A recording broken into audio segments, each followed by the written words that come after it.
শুভ সকাল বন্ধুরা, সকলে কেমন আছো? আশা করি ভালো আছো।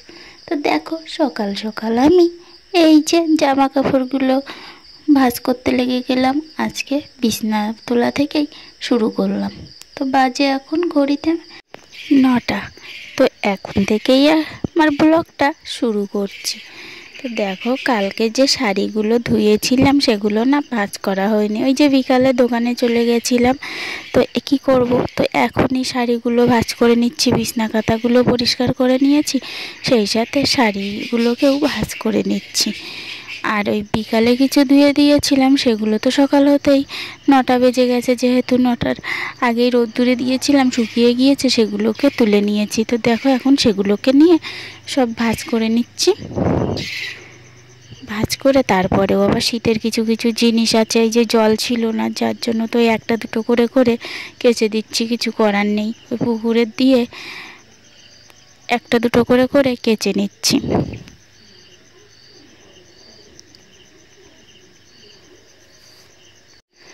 আর কালকে রাত্রে ওই যে বলছিলাম, আমার এক নাতি তার অন্নপ্রাশন ছিল, তো সেখানে গিয়েছিলাম। আমি সম্পর্কে দ্বিধা হয়ে গেছি, বুঝতেই তো পারছো। তো যাই হোক, তার অন্নপ্রাশনে গেছিলাম। তো দেখো, অন্নপ্রাশনের কিছু মুহূর্ত আমি তোমাদেরকে দেখাচ্ছি। এই যে ওই নাতি আর ওর মা, এই যে দেখছো, ওকেও কিন্তু খুবই মিষ্টি লাগে। দেখেছো বাচ্চাটা কি কিউট হয়েছে। তো আমি একটু নিয়ে নাচানাচি করছিলাম ওকে, তো একটুকুনি তুলেছি আর তুলিনি। তো দেখো, আর আজকে সারাদিন সব থেকে খুশির খবর, 9টার সময় কলে জল এসেছে। খুশিতে আমি সব জামা কাপড় কত কিছু বের করে নিয়ে এসেছি, সবগুলোকে ধুয়ে নিচ্ছি। বাবা, এতদিনের যেন মনে হচ্ছে একটু কিছু, মানে গাটা পুরো হালকা হয়ে গেল। আর কত জামা কাপড় নিয়ে বসে গেছি, এগুলোকে তো সকালে ভিজিয়ে দিয়েছি, 9টার সময়ই ভিজিয়ে দিয়েছি। এখন 9:30 10টা বাজতে গেল। তো আমি এগুলোকে কেচে নিচ্ছি। দেখো, প্রচুর জিনিসপত্র ভিজিয়েছি, কিন্তু আমি আজকে কিছু করার নেই বলো, এতদিনের জামা কাপড় ওই যে অল্প কিছু করে করে আমি ওই ঘাটে নিয়ে যাই আর ধুয়ে নিয়ে আসি। আর পুকুরের জলে জানোই তো কত আঠালো ভাব একটা চলে এসেছে। আসলে বর্ষার সময় হলে কোনো অসুবিধা হয় না, আর এখনকার সময়ের জলটা না খুবই আঠালো আঠালো। তো কি করব বলো, এখন এই যে জল চলে এসেছে, আমার তো আর খুশিতে আর আত্মহারা হয়ে গেছি পুরো। তো এই যে জামা কাপড়গুলোকে সবগুলোকে ধুয়ে নিচ্ছি। আর দেখো, ওগুলোকে ধুয়ে ওই যে জল ঝরাতে রেখে দিয়েছি, দিয়ে আরও কিছু ভিজিয়ে দিচ্ছি। ঘর থেকে আরও কিছু জামা কাপড় নিয়ে আসলাম। কতগুলো কাচবো আজকে বুঝতে পারছি না।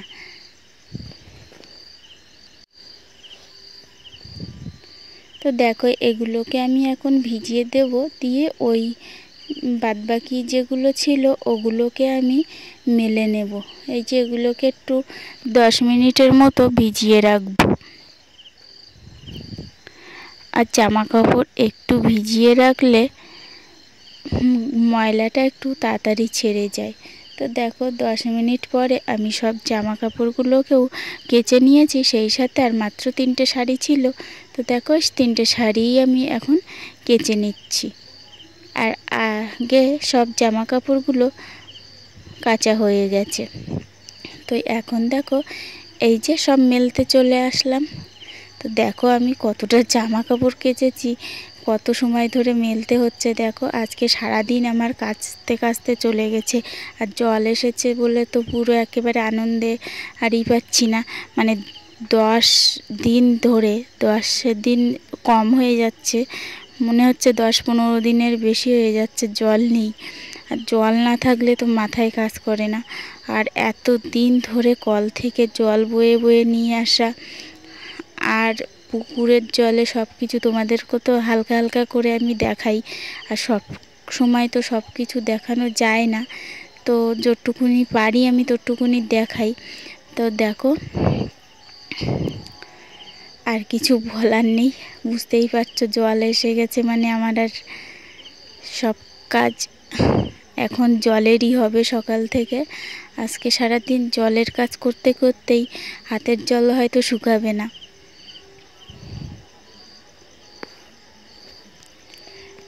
তারপরে আবার আমার সকাল সকালে মাসি শাশুড়ি আর ভাসুরের ছেলে ওরা দুজনও কালকে রাত্রে এসেছিল, তো আজকে সকাল সকালই চলে গেল। তো আমার ছেলে আর ওই আমার ভাসুরের ছেলে দুজনে যে আজকে করেছে, তো সেটা পরে দেখাচ্ছি আমি। তো এই দেখো জামা কাপড় ওই সকালে প্রথম যেগুলো মেলে দিয়েছিলাম তার ভিতরে শাড়ি, হালকা শাড়িগুলো দেখি শুকিয়ে গিয়েছে, তো সেগুলোকে তুলে নিলাম, নিয়ে আবার ভিজে শাড়িগুলো মেলে দিচ্ছি। তো দেখলেই তো জামা কাপড় মেলতে আর কাচতে কত সময় চলে গেল, কতটা ধৈর্য ধরে কাজগুলো করলাম। তারপরেও আরও তো আমি এডিট করে করে দেখিয়েছি, প্রচুর জিনিস কেচেছি। তো আমি আর কিছু বলার নেই, অনেক সময়ই লেগে যায়। যাই হোক,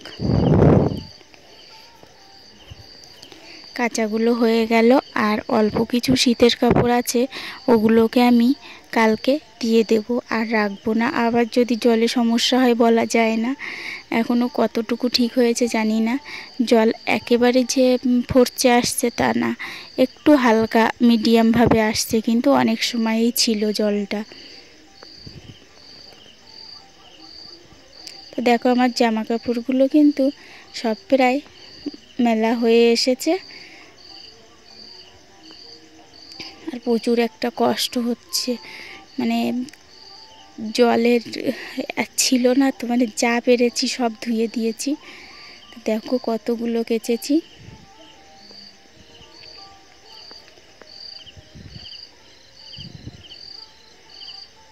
আর এখনো তো কতগুলো আছে। তো দেখো প্রচুর কষ্ট হয়ে গেছে, এখন একটু বসে নিচ্ছি। আর কি বলো তো, সকাল থেকে তো প্রচুর কাচাকুচি করলাম, তারপরে সকাল থেকে রান্নাটাও হয়ে গেছে। আর আমার ভাসুরের ছেলে এসেছিল, আর আমার মাসি শাশুড়ি, ওরা দুজন এসেছিল। কালকে রাত্রে এসেছিল আর সকালে চলে গেছে, তোমাদেরকে দেখাতে পারলাম না। তো আমার ছেলের বয়সী, আমার ভাসুরের ছেলে, তো দুইজনে মিলে যা করেছে তোমাদেরকে আর কিছু দেখানোর নেই। আজ আমি বিছনা কাঁথা তোলার সময় তোমাদেরকে একটু দেখিয়ে দেবো কি অবস্থা করেছে ঘরের। তো আমি এখন ওগুলো পরিষ্কার করে নেব, তার আগে একটু বসে নিচ্ছি। আর সকালে তো এখনও খাওয়াও হয়নি, 9টা-10টা বেজে গেছে, কমসে কম 10টা তো বেজে গেছে। ছেলেকে স্কুলেও পাঠিয়ে দিয়েছি, তার মানে 10টাই বেজে গেছে। 2 ঘন্টা ধরে কাচলাম। তো আমি এখন ঘর দুয়ারগুলো পরিষ্কার করে নেব, তারপরে আবার দেখা হবে। তো পরিষ্কার করতে করতেই দেখা হবে। আর সকালে দেখো তাড়াহুড়ো করে রান্না করেছি, তো তোমাদেরকে আর দেখানো হয়নি। এই যে রেয়াজি খাসির মাংস রান্না হয়েছিল সকালে, তো তোমাদেরকে দেখাতে পারলাম কই। আসলে আমিও তো খাই না, তো মাসি শাশুড়ি রান্না করেছিল। মাসি শাশুড়ি কিন্তু আমাকে খুব খুব ভালোবাসে, আর আমাকে না, আমি না মাসি শাশুড়িকে বড়মা বলে ডাকি। তো দেখতে পাচ্ছ, দেখো বিছনা কাঁথা ওলট পালট করে, আর এই যে জানালার উপরে তো অবস্থা নেই, জামা কাপড়গুলো ভাঁজ করা ছিল সেগুলো ওলট পালট করেছে। আর এই সাইডে এই যে যত খেলার জিনিস, পেন্সিল বক্স টক্স সব এনে ছড়িয়েছে এখানে সব জায়গায়। তো এখন আমি এগুলোকেই পরিষ্কার করব, দেখছো। তো ওগুলোকে পরিষ্কার করার আগে তোমাদের একটা জিনিস আমি দেখাই। দেখো এগুলো কি বলো তো, এগুলো হাঁসের ডিম। আসলে বড় মা নিয়ে এসেছে। আর এই হাঁসের ডিম না আমার রান্না করে, মানে কষা কষা করে খেতে খুবই ভালো লাগে, কিন্তু সিদ্ধটা খেতে ভালো লাগে না, কেমন যেন আঁশ গন্ধ লাগে। আর এই যে সজনেগুলোও নিয়ে এসেছে, আসলে ওদের গাছে হয়েছে। আর আমাদের বাড়ি না সজনে গাছ আছে, কিন্তু সজনে হয়নি। একটা গাছে অল্প কটা হয়েছে, তো শুয়োপোকা হয়, তো ওর জন্য আমি আর গাছের কাছে যাই না। আর এটা কি বলো তো, কালকে যে রসটা জ্বালিয়েছিলাম সেই রসটা এই যে কৌটায় ভরলাম, এই যে সকালে যে কৌটাটা ধুয়ে রাখলাম সেই কৌটাটায়। দেখো বেশিটা হয়নি, অল্প একটু। দেখো এখন আমার সব কাজ হয়ে গেছে। এখন ঘরটা মুছে ঘরটা পরিষ্কার করে নেব, তারপরে স্নান করতে যাব, পুজো দেব, দিলে আমার কাজ আজকের মতন শেষ। ছেলে স্কুলে আসবে, ভাত খাওয়াতে হবে, অনেক কাজ আছে, শেষ বললে হবে না। তারপরে আবার দোকানেও যেতে হবে। তো তাই এখন কালকে নতুন একটা ভিডিওর সাথে দেখা হবে।